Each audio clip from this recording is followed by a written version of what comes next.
Раз.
Добрый день, жители солнечного города Якутска. Мы рады приветствовать вас на площадке Республиканского медиацентра. Разрешите представиться, ведущий и секундант этого вечера Василий Севергин. Сегодня мы открываем второй день наших дебатов под названием «Баттл ЖКХ». Несмотря на амбициозное название, целью нашего выступления является нахождение точек соприкосновения, которые помогут в дальнейшем в решении заданных сегодня вопросов. Тема баттла – частный сектор. Эту волнующую сердца горожан тему мы выбрали не случайно. Ведь по статистике более 70 жилых домов приходится именно на частные домовладения. С какими трудностями и проблемами сталкиваются эти жители, мы узнаем через несколько минут. Позвольте представить вам наших участников. В лице жителей частного сектора Куприянов Алексей Авдеевич.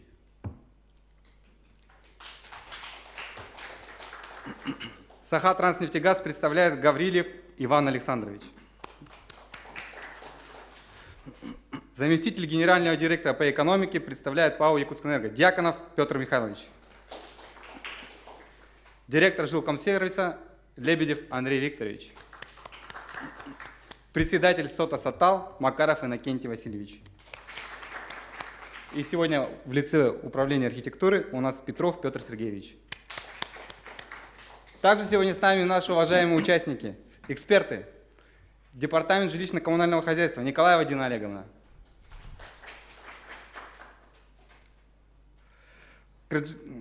Ксенофонтов Павел Валерьевич, Саха-Транснефтегаз. И, наконец, Максим Александрович, его главный инженер энергосбыта.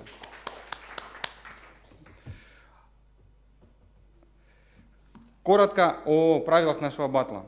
Баттл состоит из 6 раундов. В начале каждого раунда участнику дается 3 минуты для выступительного слова. Затем остальные спикеры задают ему по одному вопросу. Время на ответ – 1 минута. После каждого раунда свое мнение высказывает эксперт. Участник имеет право передать для ответа 1 вопрос. В конце раунда зрители голосуют за наиболее им понравившегося участника, спикера, а участники выставляют оценки. За ответ эксперта оценка не выставляется. Итак, наши оценки. 0.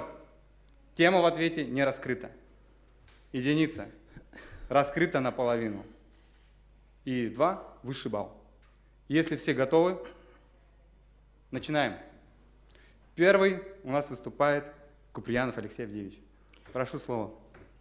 Спасибо, Василий. Здравствуйте всем. Значит, мое выступление ограничено 3 минутами, поэтому постараюсь быть кратким, но емким. Хотя мое выступление адресовано в основном конкретно к Якутскэнерго и Сахатранснефтегазу, как монополистам в своей сфере, думаю, мои претензии в той или иной степени касаются всех остальных, многих здесь сидящих. Первое. Так называемые тарифы. Понимаю, что это для некоторых священная корова. Но позвольте спросить, уважаемые представители Якутскэнерго, то, что случилось со стоимостью электроэнергии, это что, шутка, что ли? Значит, имеется в виду вот что. Только ленивый не говорил про высоченную стоимость электроэнергии в Якутии. А ведь все было обосновано. Доказывали, что именно все так, а не иначе. Потом случилось то, что случилось. Путин сказал снизить тарифы или там уравнять по Дальнему Востоку. И стоимость электричества реально начали снижаться. Значит, все должно быть, все, что было до этого, это все было неправильно ведь? Значит, все, что было до этого, вы пошутили, наверное? Второе. Когда вы перестанете в ущерб государству и в ущерб нам, простым потребителям, заниматься советской гигантоманией, имеется в виду строительство ГРЭС-2 на горе.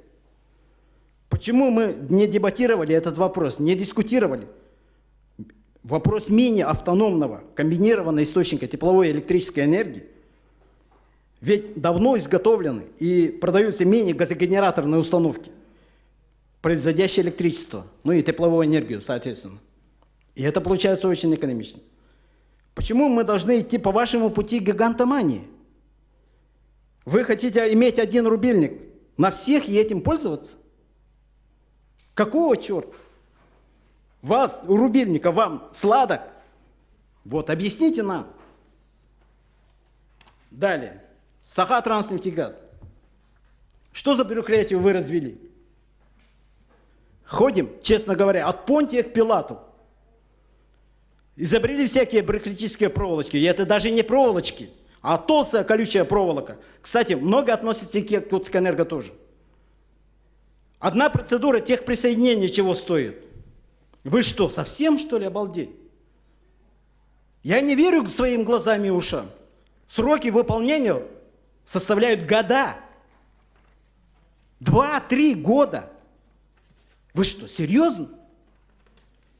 Вот сформулируйте, пожалуйста, адекватный ответ. Почему так происходит? Ну и последнее, пожалуйста, не принимайте это как личное оскорбление. Если вы будете говорить, это не мой вопрос, с этим вопросом к другой нашей службе, значит, вы поступите как персонаж Аркадия Райкина. К пуговицам какие претензии? Время. Спасибо. Ну, перейдем к вопросам. Первый у нас вопрос задает Сахатранснефтегаз. Гаврилев Иван Александрович. Так, ну, очень много вопросов нам прозвучало, да, в наш адрес, и с Якутскэнерго, и Сахатранснефтегаз. Хотелось бы, конечно, я в последующем еще выступлении своем озвучу, да, 30 секунд. мероприятия, которые мы хотим осуществить в плане там, сокращения сроков по техприсоединению, но хотелось бы услышать более конкретные предложения, не какие-то там просто, да, вот сроки Время. большие, да. Можете отвечать, Алексей Ильич. Более конкретное предложение. Сахатранснефтегаз мне говорит, более конкретное предложение. Значит, давайте начнем все по порядку, да, вот от момента подачи заявки, значит, кончая тем, что там какие-то проекты там и так далее. Вот все это забюрократизированная машина. Вот машина, которая составлена в вашу пользу, а не в мою, простого жителя, пользу, понимаете?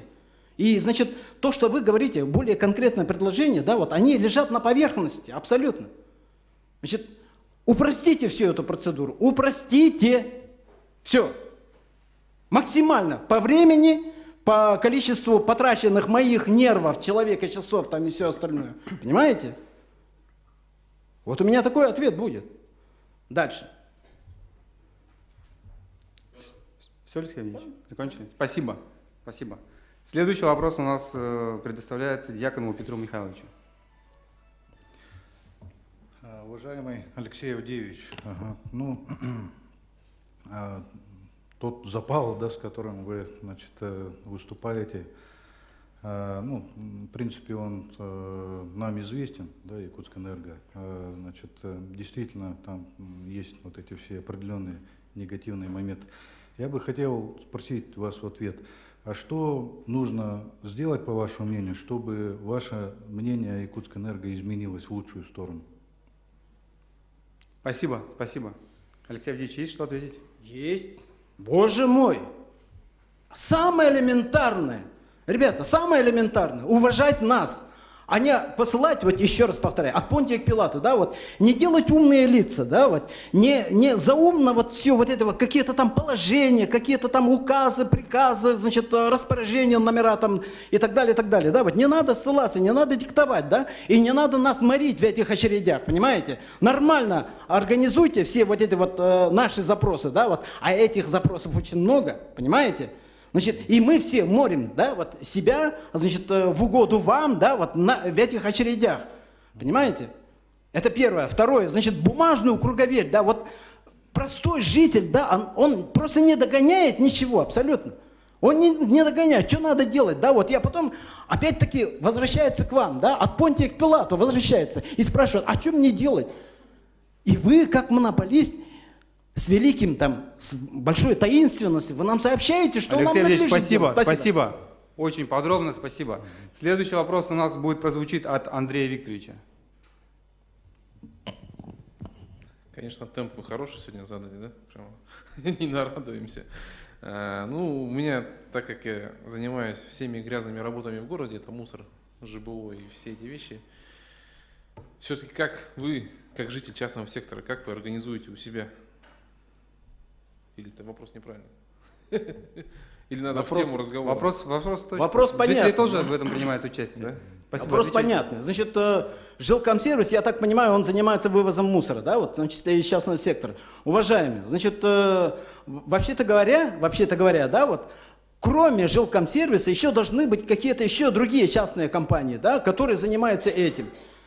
Вот у нас, значит, в Мархе, да, вот этим, ну, я занимаюсь сам, да, вот я завожу эту машину, да, вот все, гружу там туда и вывожу, да, вот, кстати, куда? Вопрос такой интересный. Вот ваш полигон, как он поживает-то? Вот с этим я подъезжаю, да, вот и что с этим, да? Опять от Понтия к Пилату посылают меня, да, вот? Ну, поясните мне, вот нормально, объясните. Спасибо. Спасибо. Спасибо. Иннокентий Васильевич, ваш выход.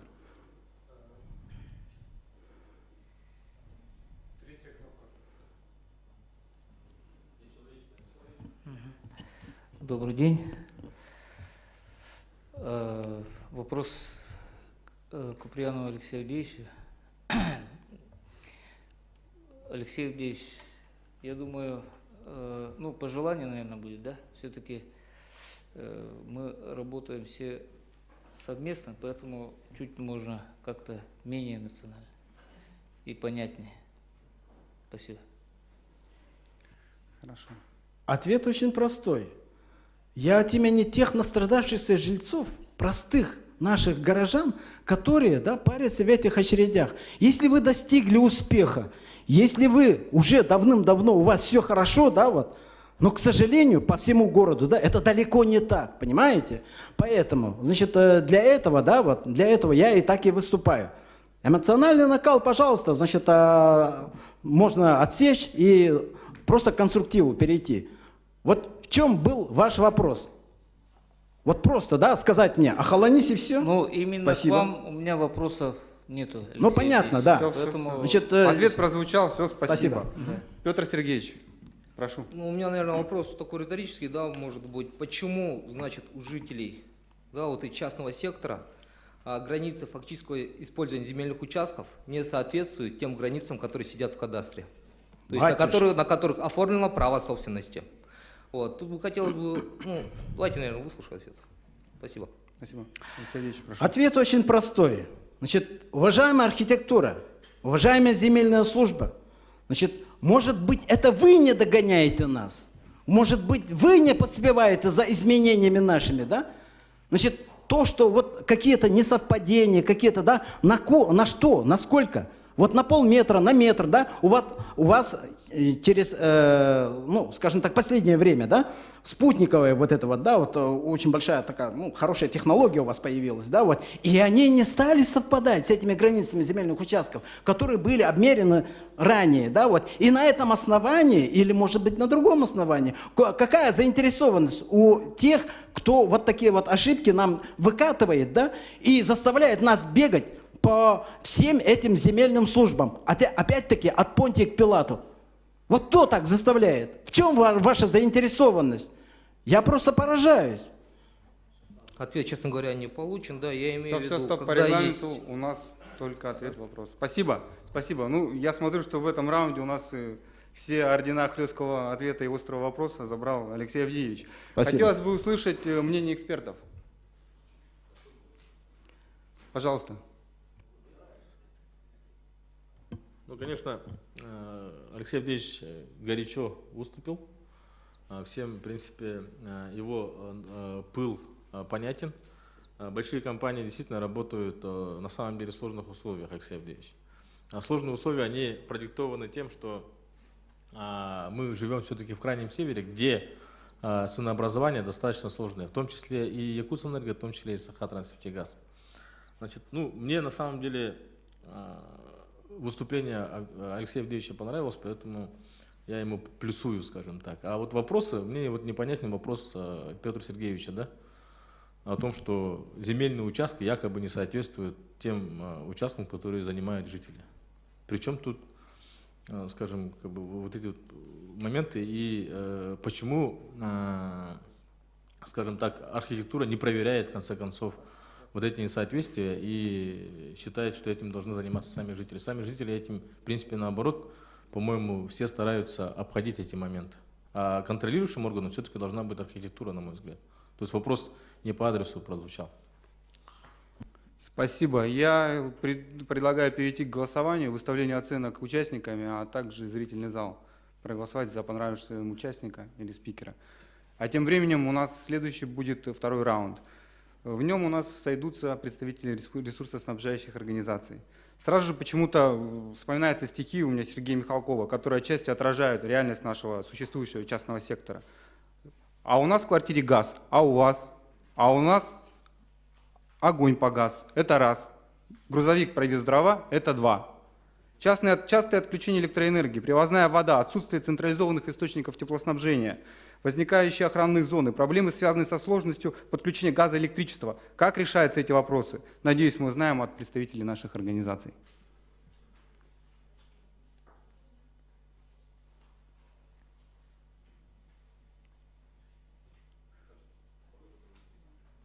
Очень хорошее было выступление у Алексея Авдеевича, накипело у жителей.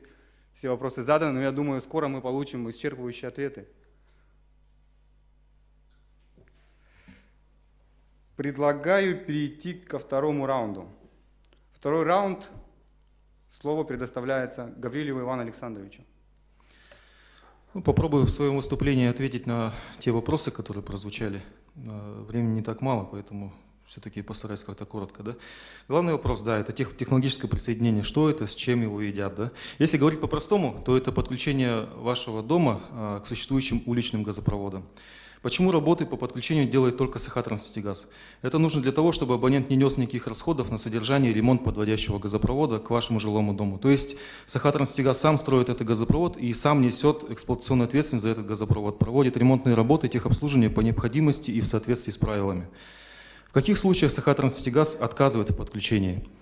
Первое. Когда нет уличного газопровода. Есть ошибочное мнение, что Сахатранснефтегаз обязан строить уличные газопроводы, но это не так. В тарифе нет денег на строительство уличных газопроводов. Обязанность составления программы газификации и определения ее источников лежит на муниципалитете. Второе. Когда отсутствует утвержденная муниципалитетом схема газоснабжения. В этом вопросе Сахатранснефтегаз пошел навстречу муниципалитету, принял в штат работников, которые специально занимаются составлением схемы газоснабжения, но по каким-то причинам архитектура эту схему не согласовывает, не утверждает. И третье, когда в газовых сетях образовывается дефицит пропускной способности. С этим вопросом мы работаем, по возможности разбираемся собственными силами, закладываем в план капитальных вложений определенный перечень работ для увеличения пропускной способности газопроводов. Ну, по срокам техприсоединения, да, это сложный вопрос, мы работаем над ним. Принято решение по увеличению штата работников, занимающихся техприсоединением.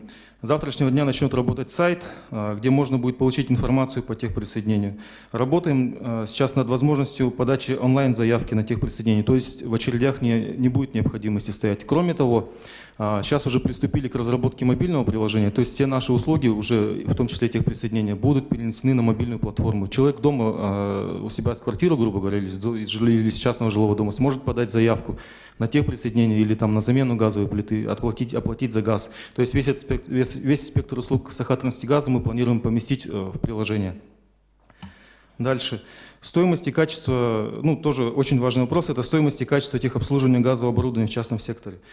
По стоимости наши услуги, начиная с января 2016 года, остаются неизменными и не индексируются. То, что они не завышены, подтверждает и то, что другие частные компании, являющиеся нашими конкурентами в частном секторе, не заходят в этот бизнес и занимаются только обслуживанием многоквартирных жилых домов.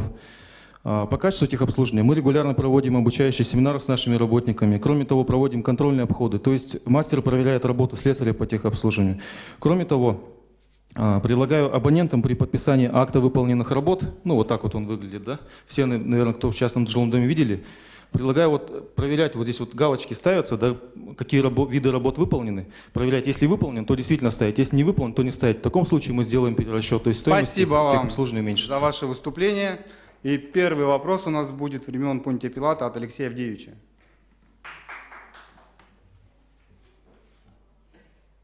Ну, похоже на фантастику о том, что мобильное приложение, которые там будут, то, что я вот говорил, париться в очередях там и так далее. Вопрос. В какие сроки это все будет вами запланировано к реализации? Вот через сколько я, значит, увижу на своем смартфоне, да, вот все это великолепие? Спасибо. Ну, мы решили начать с небольшого перечня услуг, да, ну, самая главная услуга, да, вот по которой больше всего вызывает вопросов, это техприсоединение. Поэтому в первую очередь мы перенесем на мобильную платформу эту услугу. Сроки для себя ставим 6 месяцев.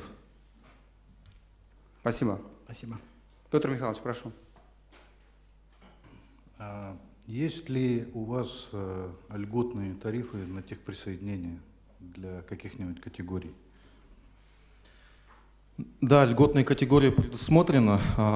Условия этой льготной категории не более 200 метров от распределительного газопровода, от уличного газопровода, и объем газа до 5 кубометров для физлица и до 15 кубометров для предпринимательской деятельности.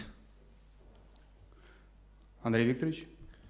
У меня вопрос такой, как от жителя частного сектора, да? Вот у меня 5 лет уже газ подключен, 5 лет вы с меня за техобслуживание берете, но ни разу никто не пришел. Вот как в этом случае нам поступать? Вот я все время спорю с этими, с девочками, которые там в окошке сидят у вас на Петра Алексеева до хрипоты о том, что ко мне никто не приходит. Но все равно деньги берете. Каждый год у меня почти 15 тысяч в год. Вот как вот в этой ситуации поступать? Ну, все наши работы подтверждаются, ну, я вот показывал, да, вот этим вот актом. Здесь вот Акты-то есть, ну, я там не расписываю. Ответ, сейчас только ответ. ясно. Ну вот подтверждается вашей подписью, да. Если там стоит не ваша подпись или то, что вы считаете, что эта работа не выполнялась, напишите заявление. У нас каждое заявление вот такое вот по пересмотру стоимости выполненных работ, либо вообще об отмене их начисления, да, рассматривает комиссия. Эта комиссия может принять решение о перерасчете. То есть это стоимость услуг, которая не выполнялась, она вам не будет выставляться. Спасибо. Иннокентий Васильевич. Иван Александрович, у меня такой вопрос. Вот вы говорите увеличение штата, да? А может ли мы, как жители Сатала, имеющие свою сеть газовую, да, по техпрессу выбрать одного подрядчика или чтобы ускорить процедуру техприсоединения? Не 1 год, а, допустим, там в течение месяца. Ну, к сожалению, мы должны соответствовать законодательству, то есть в сфере конкурсов, да, то есть мы вот конкретно вот одного подрядчика определить не можем. Мы можем, допустим, несколько объектов по Саталу объединить в один лот и предложить вашему подрядчику, который там за Саталом закреплен, да, который производит основные работы в Сатале, ему поучаствовать в этом конкурсе. Спасибо. Спасибо. Какие вопросы возникают у управления архитектуры? Правильно как бы обозначил, ну, точнее дал определение техприсоединения. Вот. И, соответственно, вопрос, наверное, ответ, да, вот почему архитектура не согласует вам эти схемы. Как вы уже сказали, техприсоединение, это, грубо говоря, присоединение от уличного газопровода, да, низкого давления к зданиям. Вот. Почему Сахатранснефтегаз дает на утверждение схемы среднего и высокого давления, в том числе и проектируемые сети. И когда Сахатранснефтегаз будет разрабатывать проекты межевания территорий, да, в соответствии с Градкодексом, но свои линейные объекты. Спасибо, Петр Сергеевич. Ну, обязанности Сахатранснефтегаза не входят составление проекта межевания территорий, проекта планировки территорий и в том числе составление схемы газоснабжения. Это составляет проектная организация, специализирующаяся проектная организация. То есть вы должны деньги заплатить, и они вам составят и ППТ, и ПМТ, и схему газоснабжения. Но так как в городе Якутске, там, я так, насколько понимаю, денег не так много, мы пошли навстречу и часть работ взяли на себя, то есть составление схемы газоснабжения. Ну, такой ответ. Спасибо. Уважаемые эксперты, я прошу дать ваш комментарий. Ну, я вот представителя Сахатранснефтегаза Ивана Александровича в принципе понимаю, да, что со стороны других участников слушаний такие нападки, да. Поддерживаю, значит, как выступающего его, мне ответы понравились, но в частности меня также как эксперт, да и как человек, который планирует в дальнейшем жить в частном секторе, тоже интересуют вопросы в части сокращения сроков техприсоединения к газовым сетям. Вот. А так, да, я за Ивана Александровича. Спасибо. Я прошу всех участников выставить свои оценки. Сейчас у нас уже будет на подходе третий раунд. Выступать будет представитель Якутскэнерго. По первому раунду, конечно же, лидирует у нас житель. Житель города Якутска набрал максимальное количество баллов. Но это и не удивительно. Его вопросы были самые актуальные и самые животрепещущие. В третьем раунде у нас выступит Дьяконов Петр Михайлович. Проблема стабильного энергообеспечения особо волнует жителей частного сектора. Насколько реально создание локальных генерирующих мощностей, не зависящих от большой энергетики? Явление природы, дождь, ветер зачастую оставляют без электричества жителей. Какие меры принимаются для бесперебойной подачи ресурсов? Надеюсь, мы скоро узнаем об этом. Прошу, Петр Михайлович. Здравствуйте, уважаемые участники сегодняшнего мероприятия и уважаемые жители города. Ну, судя по вопросам, которые прозвучали, значит, в мой адрес, да, значит, в лице Алексея Авдеевича от общественности, да, я могу сделать вывод, что, к сожалению, у нас пока еще отсутствует полностью информация, значит, о тех процессах, которые происходят. В части тарифов я могу сказать следующее. Тарифы на самом деле не снизились. То, что Путин снизил тарифы на Дальнем Востоке, это он просто переложил бремя, значит, затрат, которые в наших тарифах, на потребителей европейской части России. То есть вот те затраты, которые раньше платили только жители республики, сейчас на более чем 50% оплачивают жители европейской части России. На самом деле сами тарифы не снизились. По ГРЭС-2 на данный момент, значит, это гигантомания, единственный выход, как вы выразились, гигантомания, да? Нет альтернативы, значит, большой электростанции в центре Якутии. Якутская ГРЭС – это сердце вообще всей центральной Якутии, не только города Якутска. Она питает все заречные улусы, вплоть до Усть-Маи. Значит, она питает вплоть до Хандаги. То есть на такие большие мощности заменить мелкими совершенно невозможно. При этом никто не запрещает потребителям, особенно, допустим, физическим лицам, да, бытовым абонентам, переходить на какие-то свои альтернативные маленькие мощности, пожалуйста. Но есть еще и другие большие производства, как, допустим, Якутцемент. Он пытался перейти на собственные источники, но тем не менее все равно обращается к нам за подключением и за электроэнергией. По срокам техприсоединения самый больной вопрос, согласен, да, здесь могу сказать следующее. Эта проблема характерна по срокам в основном только для города Якутска. Потому что город Якутск – это столица, большой город, динамично развивающийся. Здесь у нас 1500 заявок. Если взять любые другие улусы, районы, то там проблем с техприсоединением нет. Но здесь я хочу сказать, что мы в скором времени, значит, точно так же на своем сайте заводим личный кабинет, то есть уже не надо будет личного присутствия, можно будет онлайн подать заявку, ее отслеживать, и, значит, мы сведем к минимуму посещения Якутскэнерго и оптимизируем весь процесс техприсоединения. Благодарю за ответ. Алексей Авдеевич, ваш вопрос. Ну, вы очень хорошо рассказали, кроме одного. Уважаемый, чтобы, значит, нормально снабжать электроэнергией, надо перетоками электроэнергии, да, из одних, значит, систем в другие, да, перекатывать.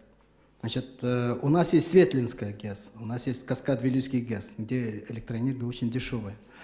Есть Нерюнгринская, была Нерюнгринская ГЭС, ГРЭС, да, и она ушла. Вот чем вы объясните этот свой организационный позор? Спасибо. Ну, я полностью не успел ответить, потому что время ограничено, а так бы, конечно, полностью мог бы ответить. Ну, значит, к сожалению, из западного энергорайона сюда, в город, связи нет. Скоро будет связь с югом Якутии. Это действительно так, то есть там буквально еще 1 год, и закольцовка произойдет. Тогда электроэнергия с юга, значит, придет в центр, придет в город, значит, и здесь тоже заиграет рынок, да, оптовый рынок. Вот, поэтому, значит, последствия этого рынка потребители Якутска еще на себе ощутят. Это все впереди. Вот, ну, хотел бы еще, вот у меня 13 секунд еще есть, да, по поводу того, что вы говорите, не ведите себя как монополист, да. Мы стараемся не вести себя как монополист, да, просто нам необходимо... Спасибо за вашу позицию доброжелательную к жителям города Якутска. Мы поняли ее. Теперь слово предоставляется сотруднику Сахатранснефтегаза. Так, ну меня интересует, вот как Сахатранснефтегаз, меня интересует расход газа, да, с вводом новых мощностей на ЕГРС-2. Каким образом будет вести себя расход газа на ЕГРС-1? Будет уменьшаться, останется на уровне? Расход газа будет уменьшаться, потому что оборудование, которое установлено на Якутской ГРЭС-2, оно почти в 2 раза экономичнее, чем то, что на Якутской ГРЭС. Значит, это сделано для того, чтобы уменьшить себестоимость киловатт-часа электроэнергии и таким образом снизить нагрузку на тарифы. Вот. Ну и хотя, конечно, то оборудование, которое на нашей старушке Якутской ГРЭС-1, оно очень хорошо себя показало, да, значит, но мы обязаны переходить на новые технологии. Поэтому те машины, которые на Якутской ГРЭС-2, General Electric, подход к их выбору, конечно, был заориентирован именно на экономию природного газа. Спасибо. Андрей Викторович, от жителя или от жилкомсервиса вопрос? Не, ну как от жителя, опять-таки, частный сектор, с энергетиками каждый день сталкиваемся. Самый главный, конечно, вопрос от техпресс. Второй самый главный вопрос, я считаю, это ветхость сетей того фонда частного, ну, где люди проживают. Конкретно, допустим, вот у меня за зиму там до 32 отключений бывает. От 2 суток, там, полдня. Какие-то у вас ремонтные программы такие мощные заложены, потому что у нас и напряжения нету постоянно, да, то есть 160, 150 ватт, 180. И Спасибо, плюс вопрос отключение. понятен. Андрей Викторович, здесь сначала надо узнать, где вы находитесь, то есть к сетям Якутскэнерго или каким-то СОТам, да, к опосредованному, значит, подключению. Значит, ситуация следующая. Конечно, у нас ремонтная программа есть, она планируется, выполняется. Значит, но корень проблемы все-таки лежит в том, что Якутск растет, значит, гораздо быстрее, чем развиваются электрические сети. Ведь сети, которые были здесь построены, они были рассчитаны на наш старый Якутск, на численность 150 тысяч жителей. Сейчас вот то, что прибывает, и хаотичная застройка – это большая проблема. Да, она приводит к тому, что к одной фазе подключаются целая масса потребителей, и вот эта неплановость, она ведет к плохому качеству электроэнергии. Будем работать с этим. Время обнадеживает ваш ответ. Иннокентий Васильевич. Так, Петр Михайлович, мой вопрос, возможно, даже два вопроса. Можно, да? Или один? Один вопрос, примерно. 30 секунд пошло. Ну, тогда в связи с вводом вот, ГРЭС-2, возможно ли увеличение, вот мы как СОТ были, да, сейчас у нас постоянно люди проживают, и 1 киловатта как к СОТу не хватает. Люди круглогодично проживают, и хотелось бы увеличение мощностей. Возможно ли такое? Так, увеличение мощности, оно напрямую не зависит от Якутской ГРЭС-2, есть она или нет, да? А опять-таки зависит от сетевого хозяйства, от сетей, от трансформаторов. Такая возможность, значит, безусловно, есть, значит, потому что сети города Якутска мы будем развивать однозначно. Вот, поэтому в плановом порядке, через наши инвестиционные программы и так далее, мы будем закладывать расширение, значит, трансформаторной мощности и выдачу, значит, мощности. Значит, для СОТАЛ, значит, необходимо заявиться к нам, да, значит, написать в заявительном порядке, мы рассмотрим это дело. Конечно, в наших интересах больше потребителей, больше выпуск нашей продукции. Спасибо, Петр Михайлович, за полный ответ. Слово предоставляется Петру Сергеевичу. К нам, значит, в управление частенько поступляют заявления, да, в основном как бы от СОТов по передаче трансформаторных подстанций на баланс Якутскэнерго. Возможно ли это и как это сделать? Спасибо. Так, следующий момент, да. Значит, по передаче трансформаторных подстанций СОТов проблема, значит, есть, да, она, значит, возникла. И у нас здесь как раз с администрацией города Якутска уже наметилось определенное, значит, взаимодействие, да, образец работы. Несколько СОТов уже перешли на наше обслуживание, поэтому возможность есть. Что нужно сделать? Значит, СОТам необходимо будет отработать, во-первых, с администрацией и с нами, да. Самое главное, знаете, какая вещь? Да, значит, это оформление в собственность своих сетей. Потому что, как ни крути, но против законодательства какое-то бесхозяйное имущество мы принимать не можем. Спасибо. Так. Спасибо. Итак, мы заканчиваем наш раунд. Прошу экспертов выразить свое мнение. Пожалуйста, Максим Александрович. По поводу вопроса последнего по СОТам. Петр Михайлович правильно сказал о том, что у нас несколько есть пилотных СОТов, которые перешли на обслуживание Якутскэнерго и завели лицевые счета. Но при этом хотелось бы отметить на, скажем, некоторых жителей, это примерно 30%, вот, например, одного из СОТа, как речевик, которые вообще в Якутскэнерго не заявились на заключение договора. То есть есть инициативная группа, которая пробежалась, там, сказала, давайте, дошла до администрации, администрация взяла это сети на себя, передала в Якутскэнерго. мы говорим, давайте заключим договора энергоснабжения и технологического присоединения, при этом 30% жителей, остальные, которые не активные, вообще не пришли. Сейчас они бездоговорные, и вот тут уже возникает вопрос. Если люди хотят перейти на, как говорится, индивидуальное энергоснабжение, то должны быть как бы, ну, более ответственные в этом смысле. Спасибо. Дина Я Олеговна. хотела добавить, да. Петр Михайлович очень грамотно ответил про ЕГРС-2, про сети, да, но вот мне одно непонятно. Вот с 2012 по 2014 годы мы провели электроснабжение, да, то есть город Якут совместно с республикой по программе электроснабжения земельных участков было подведено и построена линия к 1491 земельному участку, да. Ага. А сейчас, получается, в городе Якутске около 7 тысяч многодетных семей. И для того, чтобы подключить инфраструктуру, это необходимо более 2 миллиардов рублей. Но ни в одной инвестиционных программе, ни Сахатранснефтегаза, ни Якутскэнерго этих средств не заложено. Хотя это будущие ваши потребители, и это будущий ваш хлеб и ваш бизнес, да? Со стороны республики, со стороны мэрии работы ведутся, мы средства будем закладывать, но если вы не поменяете свои инвестиционные программы, то мы не сможем выполнить свой план.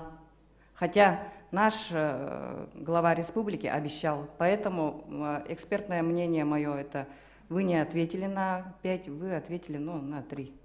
Спасибо. Спасибо. Это прозвучало мнение экспертов. В 4-м раунде у нас ответчиком будет выступать Жилкомсервис. Наверное, одним из актуальных вопросов среди жителей частного сектора – это как защититься от бродячих собак.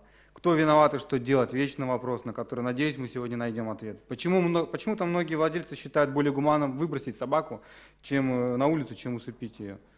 Итог 2-го раунда у нас побеждает представитель Сахатранснефтегаза. Андрей Викторович, прошу.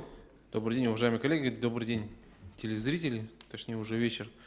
Меня часто спрашивают, что такое Жилкомсервис и чем он занимается. Я всегда отвечаю очень просто. Это Жилкомсервис – это та организация, которая занимается всей грязной работой на территории города. То есть это у нас и вывоз жидких отходов, вывоз твердых бытовых отходов, и в том числе и работа с собаками. Да? То есть по собакам у нас было очень много нареканий всегда. Но мы работаем в этом направлении. Как житель частного сектора, я считаю, что 3 основных фактора нужны для проживания в частном секторе. Это у нас тепло, газ, свет, электроэнергия и вода. Подвоз воды и водоотведение. Сейчас, конечно, цены высокие, да, на это, но все равно люди живут в частном секторе. Когда человек живет, он начинает производить какой-то вещи, то есть мусор. То есть мусор у нас сейчас, я считаю, в частном секторе практически никак не утилизируется, не вывозится, да, все хаотично до ближайшего бака, до свалки, может быть, кто-то в кустах где-то сваливает, да. 4 года назад мы начали проводить в городе пилотный проект по установке мест общего накопления мусора в частном секторе. Начали у нас с Мархи, в принципе, сейчас сделали во всех пригородных населенных пунктах. В прошлом году сделали по округам, где есть частный сектор, поставили мусорные баки. В принципе, мусора очень много, да, люди как бы все рады, то, что баки поставили, ура, но никто не платит, да, самое главное у нас проблема. То есть, если по Мархе у нас порядка 120 баков сейчас установлено, 30 санитарных точек, 2700 человек начисления сделали мы, но платят только 20%. Вот, то есть люди у нас пока что не привыкли платить за мусор. У нас сейчас в России происходит мусорная революция. 458 федеральный закон вышел об обращении с отходами. С Нового года, я надеюсь, когда отберется единый региональный оператор по обращению с ТКО на территории города, вступит всеобщая обязанность по уплате за мусор. То есть, несмотря человек где живет, в частном секторе, в многоквартирном доме, все это будет платиться. По поводу полигона, да, то, что вы мне задавали вопрос, частный сектор, человек нагрузил в машину мусор, приехал к нам на полигон, мы запустим его бесплатно. Эта практика у нас уже работает порядка 10 лет, то есть до куба мы принимаем бесплатно. Если брать в совокупе от общего объема поступающего мусора, то мы около 18% от общего мусора в городе мы принимаем от частного сектора бесплатно. 18. Вот. Всё, в принципе. Все, спасибо. Спасибо. Перейдем к вопросам. Андрей Викторович, во всех городах, скажем так, цивилизованных стран, мусоропереработка – это бизнес, причем прибыльный бизнес. Где наш прибыльный бизнес с мусоропереработкой? Ответьте. Наш прибыльный бизнес мусоропереработки весь, наверное, закопан в железной дороге Якутии. Потому что было очень много попыток заняться этим бизнесом в городе. Да? Я сам, в принципе, начинал здесь мероприятие в прошлом году. У нас все съедает логистика. То есть килограмм пластика принимается у нас в Новосибирске, допустим, за 26 рублей за килограмм. Перевести его стоит где-то 17 рублей за килограмм. Плюс его собрать, отсортировать, запрессовать. Погрузка, перегрузка у меня выходила с 1 килограмма около там, 1,5 копеек, от 1,5 до 3 копеек с килограмма. То есть, проделывая гигантский объем работы, ты получал на выходе, там, ну, может быть, 15 тысяч рублей за месяц у нас выходила прибыль. То есть, будет логистика дешевая, хорошая, будет переработка. Пока что сейчас у нас выгодно в городе только цветмет перерабатывать. А те местные переработки, которые у нас в городе есть, та же эко-вата, да, ну, это так, небольшие объемы, я считаю. Если у нас по морфологии мусора смотреть, да, который у нас на полигоне образуется, у нас практически 70% Спасибо, Андрей это Викторович. У вас пластик. время истекло. Иван Александрович, прошу ваш вопрос. Как, по вашему мнению, будет организована работа регионального оператора? Ну, я просто представляю это себе так, да, по-хорошему, как должно быть, да, приходит какой-то региональный оператор, да, закупает технику, там, устраивает мусорные полигоны, может быть, какую-то переработку там организовывает, да, но не получится ли так, что это будет просто какая-то как прокладка, да, между существующими организациями, которые занимаются уборкой мусора, и плательщиками регионального оператора? Ну, я отвечу. Вообще, если смотреть широко, да, на мусор, то начиная, наверное, со времен СССР, с 80-х годов, на мусор внимания никто не обращал. То есть яркий пример – это наш полигон твердых бытовых отходов. Он открыт в 1963 году, до сих пор кое-как там работает. И, в принципе, 90% полигонов на территории Российской Федерации находятся примерно в таком же состоянии. Институт регионального оператора поможет нам консолидировать средства, то есть как бы на строительство объектов по переработке отходов. По поводу того, как будет работать региональный оператор, это все прописано в 458 федеральном законе. Его отбирают, он проводит конкурсы на местах. Мы очень сильно сейчас боремся за то, чтобы региональный оператор был местной компанией, потому что есть горький опыт других регионов, когда заходили с центра московские фирмы, то есть они уже полностью не подчиняются местным властям, а как бы работает все по букве закона. Спасибо. Поэтому мы хотим, чтобы была местная компания. Надеемся, что все так и будет у нас. Все будет хорошо. Так, следующий вопрос от Иннокентия Васильевича. Ой, извиняюсь, Петр Михайлович. Андрей Викторович, ну давайте я задам вопрос по собакам. Да, значит, что собирается сделать город, что собираетесь сделать вы в части бездомных собак, бродячих собак, для того, чтобы исключить, к сожалению, случаи, которые происходят в этой части? Ну, переплюнем через левое плечо, случаев таких давно уже не было, да, таких серьезных, так скажем, да. Но на самом деле город сделал такой прорыв, я считаю, 2 года назад, когда мы открыли пункт передержки животных. Он у нас считается самым лучшим на Дальнем Востоке, который был открыт. Мы порядка 6 тысяч животных в год через него проходит, да. Около 1500 животных у нас в год получает новый хозяин, да. То есть мы практически, если смотреть по антирабическому кабинету, по укусам, да, конкретно статистические данные, мы практически в 2 раза снизили количество укусов за эти 2 года. Дальше мы сейчас уже переключаемся больше на имиджевую работу, да, мы создали фонд по работе с безнадзорными животными в мэрии, да, у нас как бы есть волонтеры, которые ходят по школам, раздают буклеты, печатают там плакаты, то есть мы сейчас вдалбливаем людям то, что животное бросать на даче осенью нельзя, то есть не покупайте животных как игрушку. То есть когда осознанность граждан до этого дойдет, то, что собака это не игрушка, тогда Спасибо. животных у нас не будет на территории Спасибо. города. Иннокентий Васильевич, прошу.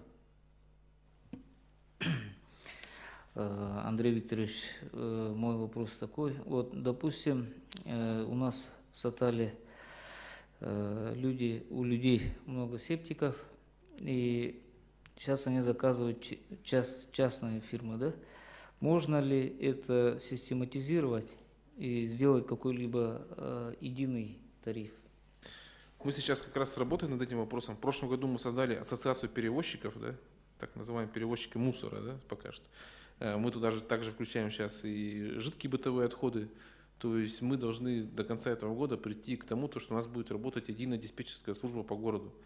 То есть мы туда хотим включить и водовозки, и жидкие отходы, и мусоровозки. То есть все под единый и региональный оператор сделать. Потому что сейчас происходит так, что, допустим, заказал человек фекалку в Сатале за 2000 рублей, через час ему звонит товарищ, приезжай на Покровский тракт, то есть ему большая разбежка, большие затраты. А если, допустим, мы уже будем через единый диспетчерский центр регулировать, кто где будет, в каких районах работать города, чтобы они друг друга не перекрывали, тогда, я думаю, цены пойдут вниз. И по мусору, и по жидким отходам. Спасибо. Спасибо. Петр Сергеевич. Так, у меня вот такой вот вопрос, да, наверное, то есть ни для кого не секрет, то, что в соответствии с ГРАД-нормами, в соответствии с АНПИНом, расстояние от мусорных контейнеров, да, до жилого дома должно быть не менее 20 метров, но не более 100 метров. Что делать, если мусорный контейнер расположен, ну, там, в 1,5 километрах? В 1,5 километра? Ну, в частном секторе, скажем. Ну, терпеть, что делать.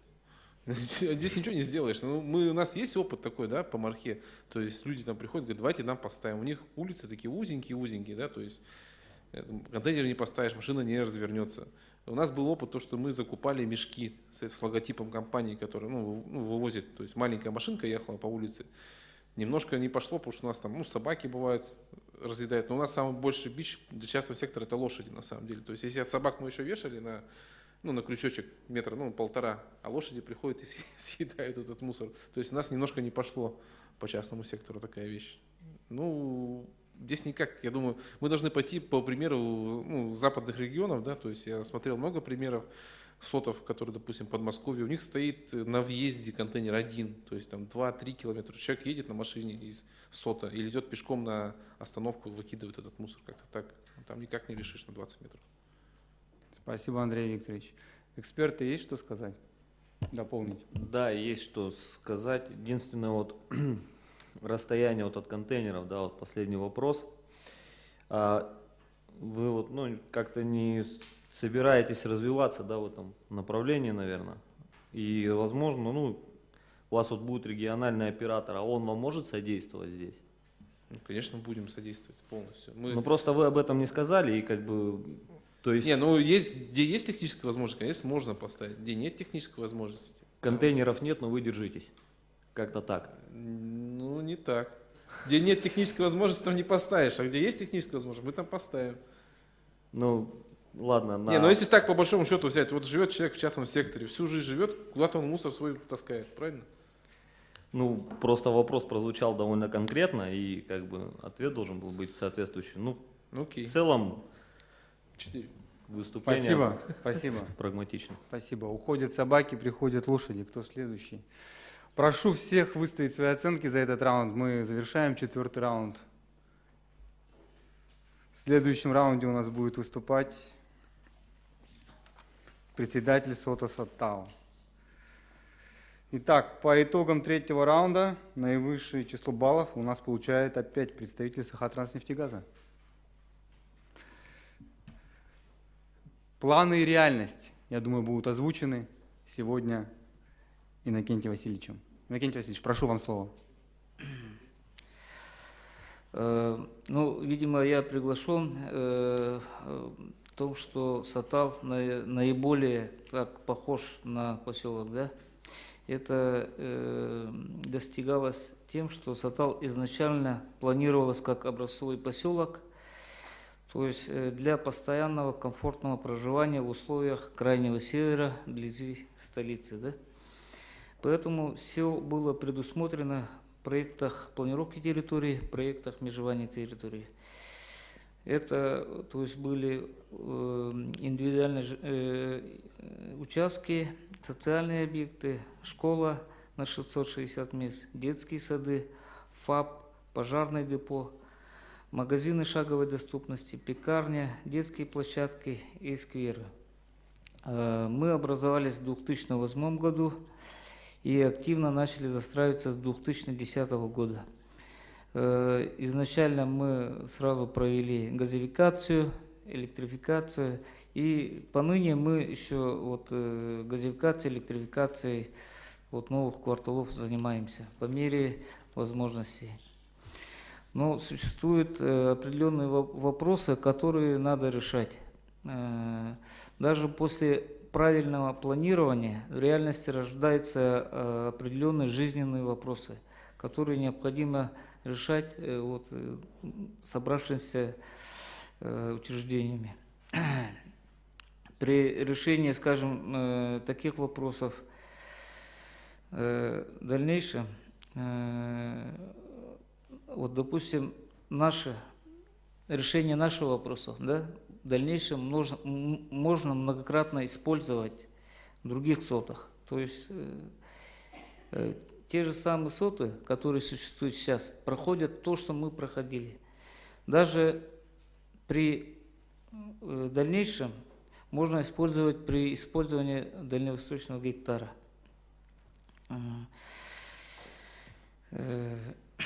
Так, у нас вопросы, конечно, вот сегодня все озвучили, особенно Куприянов Алексей Авдеевич, да, то, что касаемо электроэнергии, газификации, все это уже спросили, про животных беспризорных тоже, да.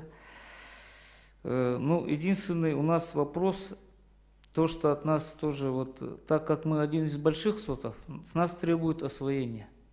Для освоения, конечно же, надо и для комфортного проживания надо решить вопрос с социальными объектами, детские сады, школы. При этом сразу наступает момент водоснабжения и водоотведения. Спасибо, Иннокентий Васильевич. Время подошло. Итак, вопрос от Алексея Авдеевича. Вот вы сказали про социальные объекты. То есть я так понимаю, что речь идет о школах, детсадах и так далее. Каков может быть ваш вклад в это дело?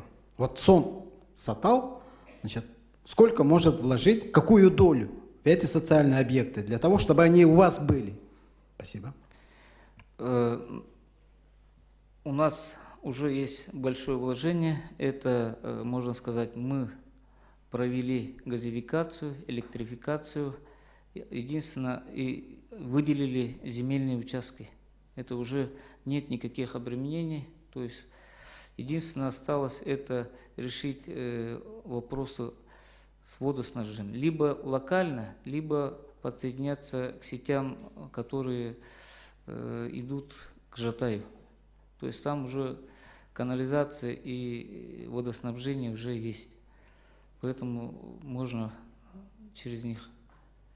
Либо проводить, допустим... А вложения, затраты в школу? Это же есть вложения и затраты. Инфраструктура более-менее есть подходящая. При этом мы планируем участвовать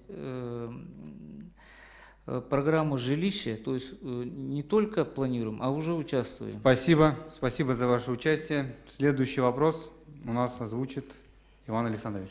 Ну, вот как вы сказали, то, что каждый сот проходит через разработку ППТ, ПМТ, схемы газификации, да. Я думаю, там схема электрификации какая-то тоже должна быть. Ну, у меня вот, наверное, не больше никак вопроса, как пожелание. Может быть, выработать какой-нибудь единый комплекс для сотов, потому что вы достаточно большой сот, да, у вас это как бы все равно работа большая, она прошла, да. А есть небольшие соты, там буквально 40 участков, там 100 участков, да, и им очень трудно вот все это сделать. Может быть, как-то вместе с администрацией города Якутска единый какой-то подход будет? Время. Упрощающий. Спасибо, Иван Александрович. Да, к нам обращаются многие соты, которые только начинают организовываться, и мы изначально им рассказываем тот шаг, когда вот идет совместно с руководством города, да, инстанциями, Сахатранснефтем, как мы проходили и что надо при начальных планированиях не нарушать и потом уже не сталкиваться с действующим законодательством. Поэтому вы правы, надо наш опыт использовать широко, и мы готовы, наши двери открыты, мы всегда готовы к диалогу. Спасибо. Ну, у Петра Михайловича Нарасовой будет, как у заместителя по экономике, вопрос, да? Прошу. Нет, вы ошибаетесь. Ага. Значит, Иннокентий Васильевич, я и моя супруга, мы члены соцсатал. Вот, значит, да, я получил право собственности, да, ну как садово-огородническое. Супруга нет, у нее красная линия проходит по участку. Что делать в этой ситуации? Так, ну это вопрос как члена СОТа, да? Мы все документацию, вот, которые с красными зонами, тогда это кадастровая ошибка. Но мы сразу не обратили на это внимание. Из-за этого у нас пошло, вот некоторые участки находятся в собственности, некоторые находятся, еще не приватизировали, поэтому вот такой долгий процесс идет. Каждый участок отдельно вот, уточняется граница, но вот мы ждем окончания. У вас какой квартал? Первый квартал. Первый квартал, да? Ну, тут каждый случай надо смотреть. Но тут в реальности люди сидят, фактически правильно сидят. Только виртуальная ошибка. И вот, допустим, архитектура видит виртуальную карту. Поэтому они отказывают в приватизации. Спасибо. Андрей Викторович, прошу вам слово. Ну, я как обыватель задам, наверное, два вопроса. По водоотведению с дорог, как там у вас обстоят дела, потому что местность достаточно такая равнинная же у вас, да? И по тому, то, что вам надо все-таки, думаю, уже развязку на повороте на соцсатал на республиканской дороге у нас делать, потому что там вечные сейчас пробки, и когда едешь со стороны Житая с утра, там тоже как-то не разъехаться, не пройти. Так, первое по водоотведению. У нас, в принципе, изначально мы планировали единое водоотведение, поэтому у нас дороги в первых кварталах довольно-таки широкие, и, в принципе, это реально. Нет, по вертикальной планировке сейчас все отсыпаются, наверное, нет? Там начинают друг друга затапливать, там как да. это регулируете? Регулируем, пока можно сказать никак, но у нас есть решение, это мы планово либо все дороги отсыпаем, либо вот переводим, паспортизируем, и есть решение протокольное, да, что вот надо передавать дороги, основные дороги Сатала городу, чтобы город в будущем сделал так, чтобы заезд общественного транспорта. Спасибо. Петр Сергеевич, ну, в вашем, наверное, ответе, в вопросе должен ответ быть, да? Про ошибки. Так, у меня, да, тоже вот такой вот вопрос, да, в соответствии с земельным законодательством, образование земельных участков, да, в территории СОТа идет на основании утвержденного проекта межевания. По проекту межевания, утвержденный в 2015 году под номером 395, да, под порядковым номером, предусмотрено образование или школы, ну, вообще образовательного учреждения.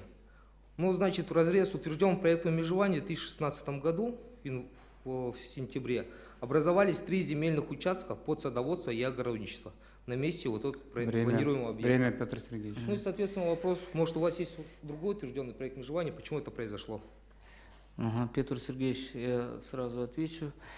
Ну, изначально у нас планировалось несколько социальных объектов, таких как школа, да, но ввиду того, что там экономическое как бы обоснования такого нету, поэтому мы решили одну большую школу и один большой детский сад вместо 3 детских садов. Это мы на выезде, уже земля выделена, и, в принципе, Ирина Дмитриевна в курсе. Спасибо, спасибо. Мы завершаем раунд, и, пожалуйста, эксперты. Разрешите.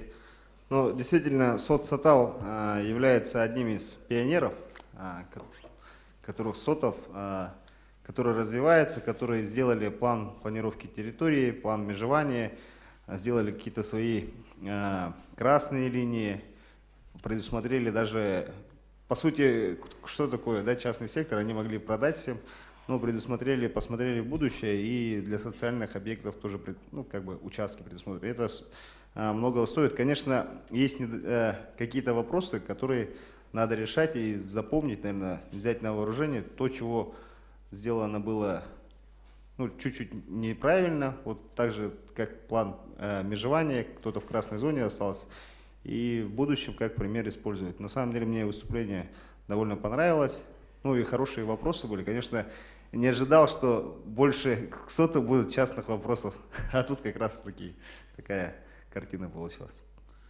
Спасибо. Еще Дина Олеговна, конечно. Иннокентий Васильевич хорошо выступил, молодец. Я хотела отметить, что в прошлом году СОТ «Сатал» выиграл конкурс, который проводила окружная администрация по конкурс назывался «Дружный дачный коллектив», и 300 тысяч они в этом году выиграли. Да? Поэтому, мне кажется, если бы все СОТы были бы такими, как Сатал, то у нас город бы очень быстро развивался. Я знаю, что у Сатала очень большие планы. Он в будущем хочет создать ТОС, и мы в этом ему поможем. Спасибо. Если комментариев есть, да, еще? Пожалуйста. Да, еще комментарий есть. Мы встречались по быту своей работы, и я вам скажу так, боже упаси, чтобы все были как СОТ «Сатал», потому что это у нас крупнейший из СОТов должников перед ПАО «Якутскэнерго». И я так думаю, что администрация должна предусмотреть в будущем, если будут делать такие СОТы, как таковые большие, да, у которых будет застройка своих сетей, то либо это должно идти по инвестиционной программе «Якутскэнерго», либо это должно предусматриваться от администрации какие-то расходы, потому что СОТ, владея своими сетями, не предусмотрел просто-напросто того, что у них есть потери в сетях, там есть хищение в сетях там, от самих же жителей СОТа. И у них сейчас долги огромные, они сейчас пытаются передать эти сети в Якутскэнерго для того, чтобы перейти на индивидуальные расчеты. То есть я считаю, что все-таки немного нужно подкорректировать программу, если у нас будут такие СОТы, как развитие, чтобы сразу были как индивидуальные лицевые счета, чтобы не росла дебиторская задолженность. Спасибо. Но мы видим, что вопросы взаимодействия на первом месте стоят между структурами. Мы подводим сейчас итоги этого раунда. Прошу всех проголосовать. В следующем раунде у нас будет выступать представитель архитектуры Петр Сергеевич. Надеюсь, Петр Сергеевич нам ответит на большие проблемы нашего маленького города. Чего нам ждать в будущем? Как избежать потопов по-якутски? И когда это все у нас станет в русло, войдет в русло. Так, в этом раунде у нас победил, извините, я оглашу итог, Жилкомсервис. Андрей Викторович, прошу, Петр Сергеевич. Так, здравствуйте, уважаемые коллеги, присутствующие форуму. В общем, управление архитектурой, оно занимается непосредственно проектами планировок, проектами межеваний территорий, в том числе и частного сектора, а также СОТов. То есть мы не сами разрабатываем, мы их проверяем, мы их выносим на публичные обсуждения, ну и, соответственно, выносим распоряжение об утверждении. Вот. Как вот знаете, да, то есть примерно сейчас по городскому округу город Якутск, ну если брать черту населенного пункта, то порядка 90% у нас, значит, уже проекты планировок утверждены, за исключением, скажем, гериатрического центра, и часть СОТов это по Покровскому тракту за 16-17 километром. В основном, значит, проекты планировки, проектов межевания мы разрабатываем за счет денег администрации, да, окружной администрации получается, а СОТы разрабатывают за свой личный счет, это в соответствии с нормами законодательства, да, в соответствии с СП о разработке проектов планировки садоводческих и огородчих товариществ, а также тесное взаимодействие и с ресурсными организациями, такими как вот Якутскэнерго, Водоканал у нас также по своим большим линейным объектам приносят проекты планировки, проекты межеваний. Ну и Сахатранснефтегазом в части, значит, утверждения схем газоснабжения низкого давления. Вот. Большие проблемы, значит, у нас, ну, в ходе, да, разработки проектов планировки, проектов межевания в частном секторе, это является, конечно, красные линии. Вот. Здесь бы хотелось бы отметить, да, почему так это все вот происходит. До марта 2015 года выделение земельных участков, также в том числе и перераспределение, значит, земельных участков из земель, находящихся в муниципальной собственности, ну, скажем так, неразграниченной территории, шло на основании схемы. То есть жильцы обращались к кадастровым инженерам, кадастровые инженеры образовывали эти земельные участки, администрация это все согласовывала. Вот. В марте, в соответствии с федеральным законом 191 марта 2015 года образование земельных участков идет только на основании проектов межеваний, если оно есть. Если его нет, то все равно продолжается, да, образовываться на основании схемы. Вот. При разработке вот этих вот проектов мы столкнулись, значит, со следующими проблемами. То, что, ну, как уже вот ранее было вот сказано, да, то, что земельные участки, кадастровые границы земельных участков не соответствовали фактическому использованию. То есть много таких примеров, когда, значит, ну, строения, да, выходят за пределами отведенной территории. Вот, этому мы, конечно, все пытаемся привести в соответствие. Также вот много таких вот нюансов, когда путем перераспределения были перекрыты проезды к местам общего пользования, это вот к водным объектам, да, проезды к существующим земельным участкам. Также... Петр Сергеевич, на этом мы остановимся. Очень много проблем, мы знаем, но время у нас ограничено. Так, и очередной острый вопрос у нас от Алексея Авдеевича. Ну, хорошо. Земельная архитектура. Уважаемые товарищи, вот я нашел свободный земельный участок. Где гарантия того, что это действительно свободный земельный участок, и он как-то подозрительно уплывает? Вот мы помним все эти уголовные дела там и так далее. Да? Вот. Как от этого оградиться? Вот скажите, пожалуйста, вот как вот от всех этих вот левых, правых, да, заинтересованных? Пожалуйста. Здесь вопрос действительно очень как бы сложный. То, что есть свободный земельный участок, это неразграниченная территория. Вот. Но есть также, значит, ну, всякие вот распоряжения, да, 80-х, 70-х годов по выделу вот этих вот земельных участков, которые мы, конечно, контролировать не можем. В этом вот у нас и происходят вот такие вот проблемы. То есть люди вроде бы обращаются, у нас проектом межевания предусмотрено образование этого земельного участка. Когда люди обращаются, то выясняется, что этот земельный участок, да, там, не знаю, каким исполкомом в 30-х годах был предоставлен кому-то. Спасибо за комментарии. Иван Александрович. Вот вы сказали то, что вы ведете работу по согласованию схем газоснабжения. Но ведь это фактически не производится. Вот на данный момент из 167 кварталов города Якутска только не более 25 кварталах утверждена схема газоснабжения. По остальным мы даем отказы. Ну, вы понимаете, да, к чему это ведет? То, что люди с заявлением обращаются к нам на подключение газоснабжения, мы им даем отказ. Значит, на уровне, да, скажем так, управления у нас проходят рабочие группы, да, по разработке, по утверждению проектов планировки, проектов межеваний. В том числе и с участием ваших коллег Сахатранснефтегаза, которые нам свои схемы приносят, которые мы с эти схемы отрабатываем. Помимо этого, значит, при разработке вот этих проектов планировок, проектов межеваний, да, от, значит, физических и юридических лиц, мы обязательно просим согласования с Сахатранснефтегазом вот этих вот проектов. А то, что вот, не согласовываются ваши вот схемы по отдельным кварталам, по вашей перспективной застройке, ответ уже был дан. Потому что там присутствуют те вот элементы, да, которые недопустимы к отображению в схемах непосредственно газоснабжения. Это газопроводы высокого давления и среднего давления. Спасибо. Спасибо. Петр Михайлович. Петр Сергеевич, наряду с теми проблемами, которые вы озвучили в своем выступлении, да, для нас, для ресурсников, существует еще одна очень мощная проблема, да, это то, что у нас в городе вследствие хаотичной застройки зачастую отсутствует адресная привязка, в результате чего нам очень сложно работать с абонентом. Какие у вас планы на этот счет? Как вы исправить положение? Адреса у нас, значит, присваиваются по заявлению, от физических лиц, то есть адреса в соответствии с постановлением правительства, да, присылается в элементах планировочной структуры, то есть это опять же вот внутри СОТов, да, у СОТов свои вот адреса, ну и по улицам идут вот свои. Все? То есть по квартальным. Спасибо. Андрей Викторович, ваш вопрос. Так, у меня вопрос такой простой, да, по озеленению. У нас когда-то был ландшафтный озеленитель или архитектор, он будет или не будет, потому что озеленение какое-то хаотичное идет в городе.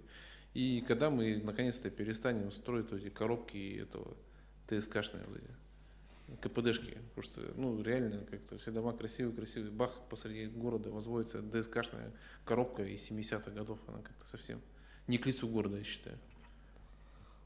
Так, ну по первому, да, вопросу, все-таки главный архитектор у нас есть. Ландшафтный. Да, главный ландшафтный архитектор есть, это Романова Мария, вот, которая, ну, с которым вот непосредственно вот работает по формированию вот городской среды, да, сейчас вот они вот разработали, согласовали вот схемы благоустройства дворовых территорий. Также работаю, значит, по образованию земельных участков, также по согласованию эскизных проектов по вот скверам образуемым. Так, по второму вопросу, ну, ДСК это у нас все-таки является одним из, скажем так, больших, да, вот застройщиков, которые участвуют в таких вот муниципальных программах, как по договору о развитии застроенной территории, которые берут на себя бремя по расселению деревянного жилого фонда, ну и, соответственно, на этом месте ведут застройку. Понятно, но никогда красивые дома. Все, спасибо, спасибо. Иннокентий Иннокентий Васильевич. дома строит. Петр Сергеевич, возможно ли внесение изменений в ППТ и ПМТ без публичных слушаний? Без публичных, в соответствии с Градкодексом 43 статья, то есть мы можем вносить изменения в в проектах планировок, в проектах межеваний, если не затрагиваем красные линии. В вашем случае нет. В нашем случае нет. Обязательно через публичные у нас, слушания. Допустим, там образование новых Так, у нас участков и один так далее. вопрос. Нет, это один и тот же вопрос. Это один и тот же вопрос. У вас, получается, там, ну, скажем так, произошла техническая ошибка, да, скорее всего, Да. когда идет вот смещение. Вот. Но помимо этого у вас есть также, как вот ранее вот было сказано, да, на ранее отведенных вот земельных участков под социальные объекты, вы сейчас уже располагаете там, ну, земельные участки под садоводство. Хотя вот проект межевания территории для СОТов это должен быть юридическим документом, в соответствии с которым вы должны были вести застройку. Понятно. Спасибо, Петр Сергеевич. Ну и мы заканчиваем наш 6-й раунд заключительный. Я предлагаю сейчас перейти к голосованию, а затем выслушать мнение экспертов. То есть мы сейчас Да, экспертную оценку даем или не даем? вы даете после. Я предлагаю сейчас пока выставить оценки и перейти к Василий, можно для вопрос? подсчета голосов оперативного. Как модератор. А в моем раунде кто победил? Я что-то не услышал. Так, Раунд 3. сейчас. Повторяю, Сахатранснефтегаз. В моем раунде. В третьем. Пардон. Сахатранснефтегаз тоже, да. Второй, третий раунд за Сахатранснефтегазом остался. Да. Вы рассчитывали на себя, да? На свои силы? Ну, сегодня прозвучали, конечно же, простые и в то же время сложные вопросы. Я надеюсь, каждое предприятие для себя выявило белые пятна, над которыми оно будет дальше работать. Сбор оценок произошел? Прошу, эксперты, ваше мнение. Так, можно я скажу? Ну, в принципе, Петр Сергеевич достаточно грамотно ответил. Видно, что человек владеет ситуацией. Мы с Петром Сергеевичем сталкивались по части вот хатасских проблем, которые вы, наверное, все знаете, да, с Сахатранснефтегазом и нарушением охранных и минимально допустимых расстояний. Но мы, значит, все равно благодаря взаимодействию кое-как эти вопросы решаем. И для меня на самом деле вот фраза Алексея Авдеевича, то, что там бардак в городе, да, из-за того, что там старое распоряжение действительно мешает работать, я думаю, это немного неверно. Я думаю, что все-таки нам надо двигаться вперед, и то, что старые грехи, скажем так, вешать на новую администрацию, я думаю, это на самом деле не совсем верно. И третье, значит, вот планировка территории, действительно, это огромная работа на самом деле. Я вот сам видел, как это вот этот огромный труд выглядит, и, в принципе, уверен, что новая администрация города Якутска, она с этим справится. Спасибо. Еще? Да, хотелось бы тоже добавить. Ну, по поводу вопроса по адресной привязке, считаю, что вопрос не был до конца раскрыт, потому что сейчас администрация выдает права собственности на земельные участки, в которых вместо адреса прописан кадастровый номер. Я думаю, это в корне неправильно, потому что искать потребителя по кадастровому номеру довольно-таки проблематично. Далее, вот мне хотелось бы просто, ну не знаю, это не могу задать вопросы, но на будущее, как говорится. Производится ли вообще осмотр территории города Якутска? Потому что иногда смотришь такие вопиющие случаи, например, самозахвата земель в охранных зонах. То есть у человека посреди, как говорится, участка может проходить там и газовая труба, и линии электропередач, причем я знаю, что наши линии электропередач оформлены как паспорта на них, особенно на линии там 110 киловольт. Да, и вот под линией 110 киловольт находится там земельный участок, который самозахватом, и спокойно висят там, например, объявления типа «продаю». Для примера могу сказать, например, наш хлебозавод любимый. Да, вот рядом с хлебозаводом, если на него ехать, то по правую сторону будет водоем охранный, который специально для таких объектов, как хлебозавод, находится для, ну, как пожарный водоем, так называемый. Рядом с ним самозахват земли под нашей линией, рядом с тепловыми трассами и газораспределительными магистралями, да, находится участок самозахват, на котором уже где-то почти год висит объявление «продаю». И тут же этот участок от соседнего участка жилого водоем разделен пополам мусором просто-напросто. Один из жителей рядом с этим водоемом взял просто этот водоем, поделил на две части, засыпав мусором. И я не вижу, чтобы там администрация как-то отреагировала. Считаю, выступление не раскрыло всех проблем на самом деле. Еще одно можно сказать, да, про гарантию свободы земельного участка. Да, это был первый вопрос. Вы не обмолвились ни словом про то, что участки, которые люди находят свободные, да, выставляются впоследствии, проходят процедуру торгов. Да, то есть здесь, если бы я просто сам с этим не столкнулся, мне бы далее было неясно. То есть гарантия того, что участок перейдет действительно найденный мной участок, да, перейдет ко мне, ничтожно мала.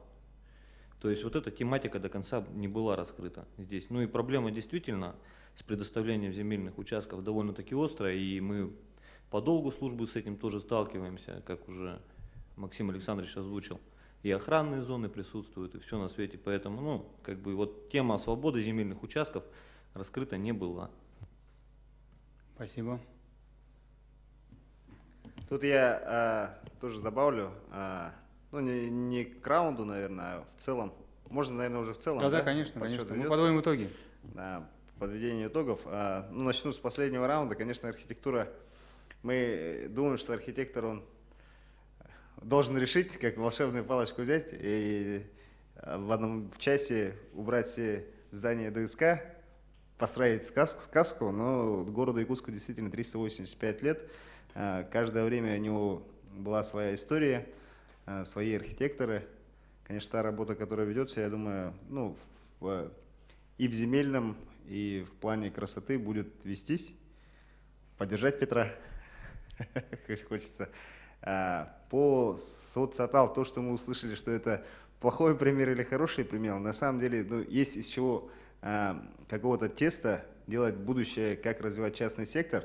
На самом деле город Якутск, он является столицей огромного края, 1/5 России, но в то же время мы собрались в очень узком месте. Мы заложники коммуникаций, монополистов, как сегодня назвали.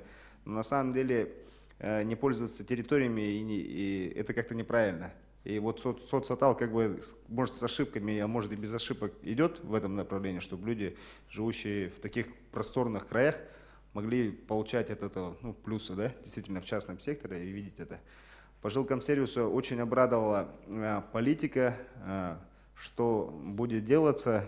У нас, я по крайней мере вижу, что вопросы мусора, хоть они, возможно, экономически не обоснованы, но решаются, виден где-то просвет и в каком направлении нам двигаться, как и в экономическом плане, чтобы не загубить просто предприятия, а чтобы какие-то, как назвали, Андрей, вот это ранжирование, что у нас, пластика больше, стекла больше.